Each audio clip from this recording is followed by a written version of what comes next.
PSC പരീക്ഷകളെ മുൻനിർത്തി കേരള നവോത്ഥാന നേതാക്കളെപ്പറ്റി ചർച്ച ചെയ്യുന്ന മൂന്നാമത്തെ വീഡിയോ ആണിത്. നമുക്ക് വീഡിയോയിലേക്ക് കടക്കാം.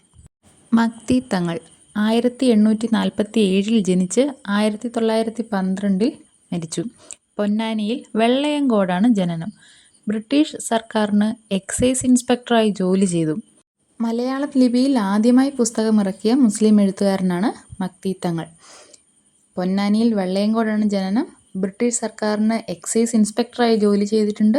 മലയാളം ലിപിയിൽ ആദ്യമായി പുസ്തകമിറക്കിയ മുസ്ലിം എഴുത്തുകാരനാണ് മക്തി തങ്ങൾ. പുസ്തകത്തിൻ്റെ പേര് കഠിന കുഠോരം. മാതൃഭാഷയുടെ പോരാളി എന്നറിയപ്പെടുന്ന നവോത്ഥാന നായകനാണ് മക്തി തങ്ങൾ. മുഹമ്മദിയ സൊസൈറ്റി സ്ഥാപിച്ചതും മക്തി തങ്ങൾ തന്നെയാണ്. ഓർത്തു വെക്കുക, മുഹമ്മദിയ സൊസൈറ്റി സ്ഥാപിച്ചത് മക്തി തങ്ങളാണ്. മലയാളം ലിപിയിൽ ആദ്യം ഇദ്ദേഹം എഴുതിയ ഗ്രന്ഥമാണ് കഠിന കുഠോരം എന്ന് നമ്മൾ പറഞ്ഞു. അത് എഴുതിയ വർഷം 1884.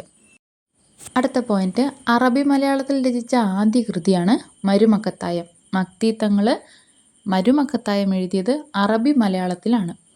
ഇസ്ലാമിക് ട്രാക്ട് എന്ന പേരിൽ ലഘുരേഖകൾ പ്രസിദ്ധീകരിച്ചു. ഇസ്ലാമിക് ട്രാക്ട് എന്ന പേരിൽ ലഘുലേഖകൾ പ്രസിദ്ധീകരിച്ചു. പ്രവാചകൻ മുഹമ്മദ് നബിയുടെ ജീവചരിത്രം നബിനാണയം എന്ന പേരിൽ പ്രസിദ്ധീകരിച്ചു. നബിനാണയം എന്ന് പറയുന്ന ജീവചരിത്രം പ്രസിദ്ധീകരിച്ചതും മക്തി തങ്ങളാണ്. ഇനി ഇദ്ദേഹത്തിൻ്റെ കൃതികൾ നമുക്ക് നോക്കാം.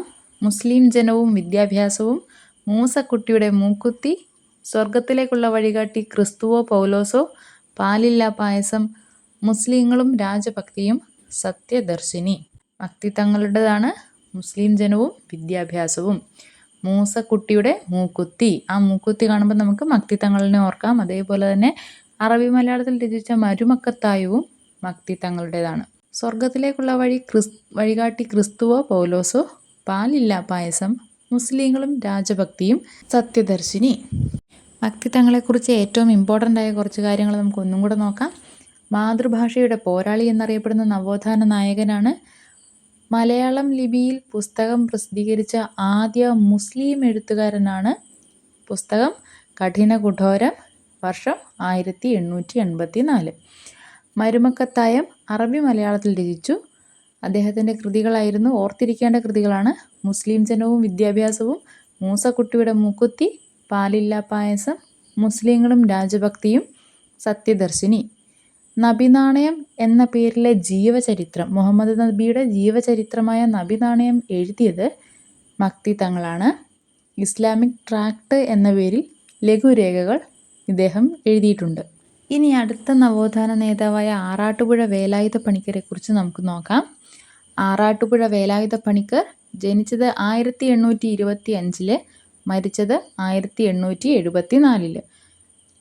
ഈഴവ സമുദായത്തിലായിരുന്നു ആറാട്ടുപുഴ വേലായുധ പണിക്കർ ജനിച്ചത്.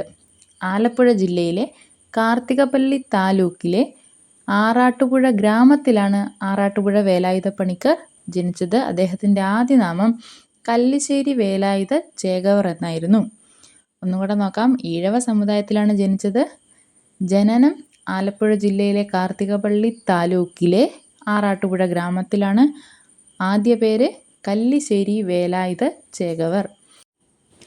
അടുത്ത പോയിന്റ്, 1858 കായംകുളത്തിനടുത്ത് പത്തിയൂരിൽ അച്ചിപ്പുടവ ഉടുപ്പിച്ച് ഈഴവ യുവതികളെ പരേഡ് നടത്തിപ്പിച്ചു. ഇതിനെയാണ് അച്ചിപ്പുടവ സമരം എന്ന് പറയുന്നത്. 1858 കായംകുളത്തിനടുത്ത് പത്തിയൂരിൽ അച്ചിപ്പുടവ ഉടുപ്പിച്ച് ഈഴവ യുവതികളെ പരേഡ് നടത്തിപ്പിച്ചു. അച്ചിപ്പുടവ എന്ന് പറയുന്നത് സവർണജാതിയിലെ സ്ത്രീകൾ ധരിക്കുന്ന കണങ്കാല് വരെ എത്തുന്ന ഒരു ഇരട്ട തുണിയാണ് അച്ചിപ്പുടവ. അത് ഉടുത്ത സ്ത്രീകളെ, ഈഴവ സ്ത്രീകളെ പരേഡ് നടത്തിപ്പിച്ചു. തൊട്ടടുത്ത വർഷം തന്നെ 1859 ഏത്താപ്പ് സമരം സംഘടിപ്പിച്ചതും ആറാട്ടുപുഴ വേലായുധ പണിക്കറാണ്. 1860 മൂക്കുത്തി സമരം പന്തളത്ത് സംഘടിപ്പിച്ചു. ഈ 3 സമരങ്ങളും ഇമ്പോർട്ടൻ്റ് ആണ്.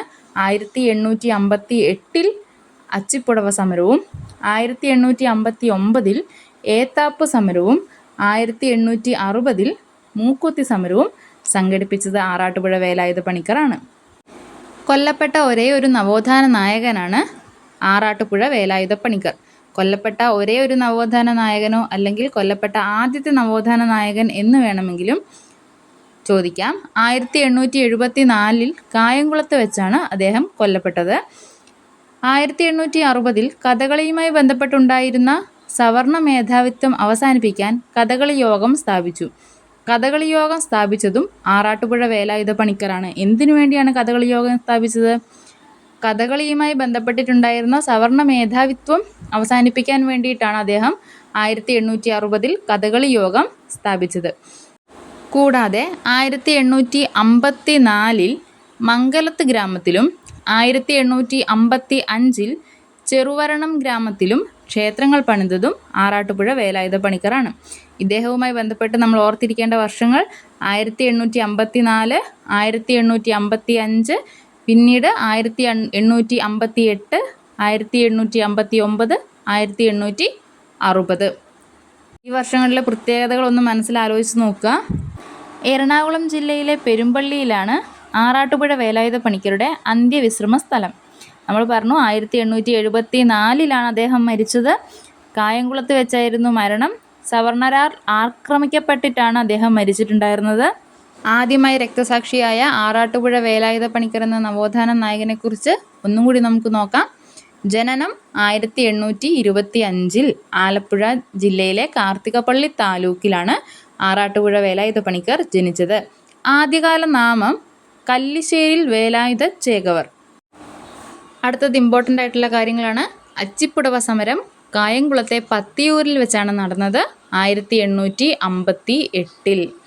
1859 ഏത്താപ്പു സമരവും 1860 മൂക്കുത്തി സമരവും സംഘടിപ്പിച്ചത് ആറാട്ടുപുഴ വേലായുധ പണിക്കറാണ്. കഥകളി യോഗം സ്ഥാപിച്ചതും ആറാട്ടുപുഴ വേലായുധ പണിക്കറാണ്. മൂക്കുത്തി സമരം പന്തളത്ത് വെച്ചാണ് നടന്നത്. ഓരോ സമരങ്ങളും നടന്ന സ്ഥലവും ഓർത്തിരിക്കുക, നടന്ന വർഷവും അതേപോലെ തന്നെ ഇമ്പോർട്ടൻ്റ് ആണ്. ആറാട്ടുപുഴ വേലായുധ പണിക്കർ നിർമ്മിച്ച ക്ഷേത്രങ്ങളാണ് മംഗലത്ത് ഗ്രാമവും ചെറുവരണം ഗ്രാമത്തിലുമാണ് അദ്ദേഹം ക്ഷേത്രങ്ങൾ നിർമ്മിച്ചത്. മംഗലത്ത് ഗ്രാമത്തിൽ 1854 തൊട്ടടുത്ത വർഷം തന്നെ 1855 ചെറുവരണം ഗ്രാമത്തിലുമാണ് ക്ഷേത്രങ്ങൾ പണിതത്. അദ്ദേഹത്തിൻ്റെ മരണം 1874 കായംകുളത്ത് വെച്ചായിരുന്നു. കൊല്ലപ്പെട്ട ആദ്യത്തെ നവോത്ഥാന നേതാവ് ആരാണെന്ന് ചോദിച്ചാലും അതിനുത്തരം ആറാട്ടുപുഴ വേലായുധ പണിക്കർ തന്നെയാണ്. ഇത്തരത്തിലുള്ള കൂടുതൽ വീഡിയോകൾക്കായി ചാനൽ സബ്സ്ക്രൈബ് ചെയ്യുക. നിങ്ങളുടെ നിർദ്ദേശങ്ങളും അഭിപ്രായങ്ങളും കമൻറ്റ് ബോക്സിൽ രേഖപ്പെടുത്തുക.